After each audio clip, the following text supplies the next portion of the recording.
ছেলে মেয়ে যেন আশাবাদী হয়ে গড়ে ওঠে, হোপফুল, আতঙ্কিত যেন না হয়। কষ্ট শিখান, ধৈর্য শিখান। আচ্ছা, গেল। এরপর তিনি বললেন, ওয়ালা তুসাইর খাদ্দাকা লিন্নাস, ও আমার কলিজার টুকরা সন্তান, ওয়ালা তুসাইর খাদ্দাকা লিন্নাস, অহংকার করে মানুষ থেকে মুখ ফিরিয়ে নিও না। ছেলেরে এবার সোশ্যাল বানানোর চেষ্টা করতেছেন। হ্যাঁ, ওয়ালা তুসাইর খাদ্দাকা লিন্নাস। দেখেন, একটার পর একটা, প্রথমে স্রষ্টারে চিনাইলেন, তাই না? এরপরে স্রষ্টার ক্ষমতা সম্পর্কে শিখাইলেন, এরপরে আধ্যাত্মিকতা শিখাইলেন, এরপরে ইবাদত কি সেটা জানালেন, এরপরে তিনি সোশ্যাল এঙ্গেজমেন্ট কিভাবে করবেন, সোশ্যাল রিফর্ম কিভাবে করবেন শিখালেন। এবার মানুষের সাথে কিভাবে মিশতে হয় সেটা শিখাচ্ছেন। মানে পিপল ওরিয়েন্টেড হও, ওয়ালা তুসাইর খাদ্দাকা লিন্নাস, অহংকার করে মানুষের থেকে মুখ ফিরিয়ে নিও না, মুখ ছিটকাবে না। মানুষকে সম্মান করো, মানুষের সাথে মেশো, বি পিপল ওরিয়েন্টেড।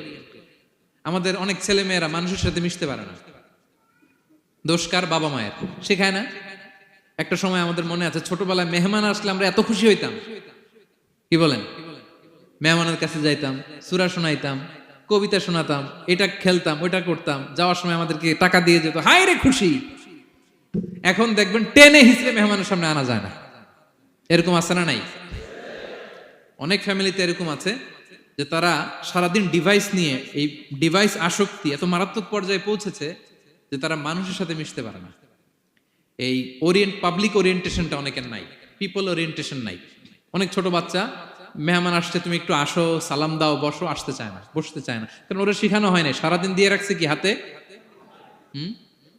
মোবাইল। এজন্য ছোটবেলা থেকে সামাজিক বানাই, বাচ্চাকে যেন শেখাই, বাবা মুরব্বীকে দেখলে সালাম দিতে হবে। কি করতে হবে? ওরা শিখাবেন। অনেক সময় ছোট বাচ্চারা না বুঝে দারোয়ানের সাথে খারাপ আচরণ করে, ঘরের কাজের বুয়ার সাথে খারাপ আচরণ করে, ড্রাইভারকে বকা দেয়, আছে না নাই? ভদ্রতা, ডিসেন্ট ম্যানার আপনি শিখান নাই তো, শিখবে কোত্থেকে? এই তো শুরুতেই বললাম যে গরুর পেট থেকে বেরোলে গরু হয়, কিন্তু মানুষের পেট থেকে বেরোলেই ওটা মানুষ হয় না। ওটারে মানুষ বানাতে হয় দিনের পর দিন, মাসের পর মাস, টিউনিং করে, পলিশিং করে, গাইড করে করে মানুষের মতো মানুষ বানাতে হয়। শহরে থাকলে মাঝে মাঝে গ্রামে নিয়ে যাবেন, কাদার মধ্যে ছেড়ে দিবেন, হাট বেটা, হ্যাঁ, কাদায় ছেড়ে দিবেন, পুকুরে ছেড়ে দিবেন, দৌড়াদৌড়ি করতে করতে তারপরে তারা শিখবে, দেখবে। মাছ, জ্যান্ত মাছ দেখে নাই আমাদের অনেক ছেলে মেয়েরা, আছে না নাই?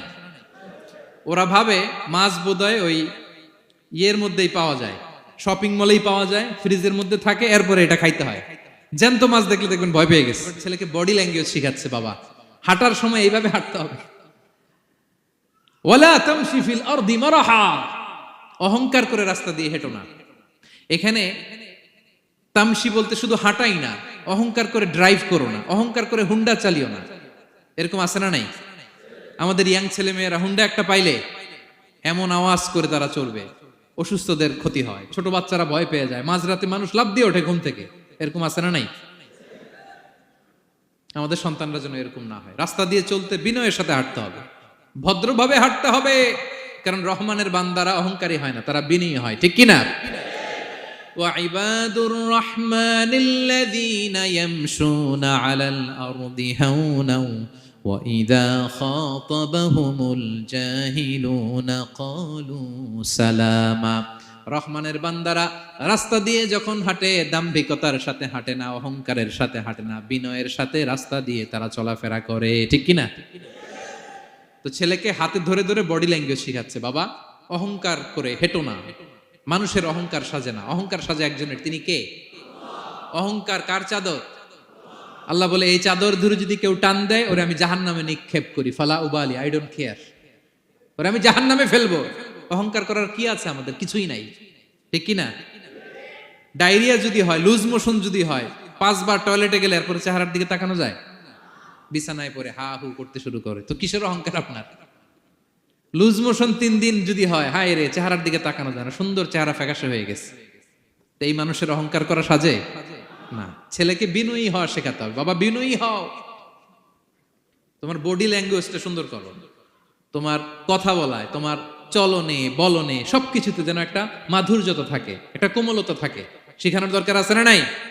সব শেষে সাইয়েদনা লোকমান ছেলেকে বললেন, وَاقْصِدْ فِي مَشْيِكَ وَاغْضُضْ مِنْ صَوْتِكَ إِنَّ أَنْكَرَ الْأَصْوَاتِ لَصَوْتُ الْحَمِيرِ وَاقْصِدْ فِي مَشْيِكَ وَاغْضُضْ مِنْ صَوْتِكَ। তাহলে কিভাবে হাঁটবা? হাঁটার ক্ষেত্রে একটা মিডিয়াম পেস অবলম্বন করো। মিডিয়াম পেস, ভদ্রভাবে, হ্যাঁ, মিডিয়াম মধ্যমপন্থী পন্থায় তুমি হাঁটো। তোমার হাঁটার মধ্যে যেন একটা মুনশিয়ানা ভাব থাকে, তোমার হাঁটা চলাফেরায় যেন একটা ভদ্রতার ছাপ থাকে। এটা তো হাতে ধরে ধরে শিখাইতে হবে, নাহলে শিখবে না তো, বুঝবে না তো সে। ওয়াগদুদ মিন সাউতিক, কণ্ঠটাকে মোলায়েম করো। ইন্না আনকারাল আসওয়াতি লাসাউতুল হামির, কর্কশ গলায় কথা বলো না। আমাদের অনেক ছেলেমেয়েরা অনেক শাউট করে, আছে না নাই?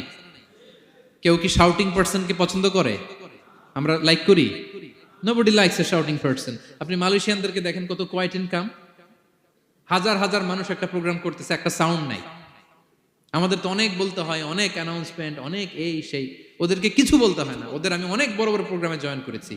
হাজার হাজার মানুষ, একটা ছোট্ট ইনস্ট্রাকশন, লাইন ধরে সবাই সেটা মেনে নেয়।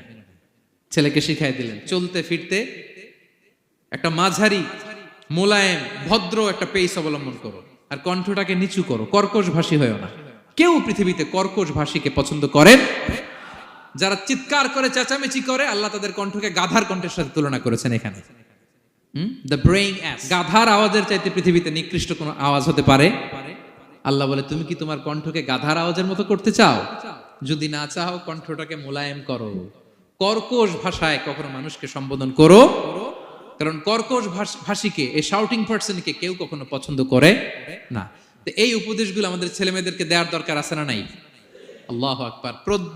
প্রজ্ঞায় সুসজ্জিত এই উপদেশ মালাগুলো সে 3000 বছর আগে যেমনি প্রাসঙ্গিক ছিল, এখনো তেমনি প্রাসঙ্গিক। এই উপদেশগুলো আমরা ছেলে মেয়েদেরকে দিতে পারবো তো?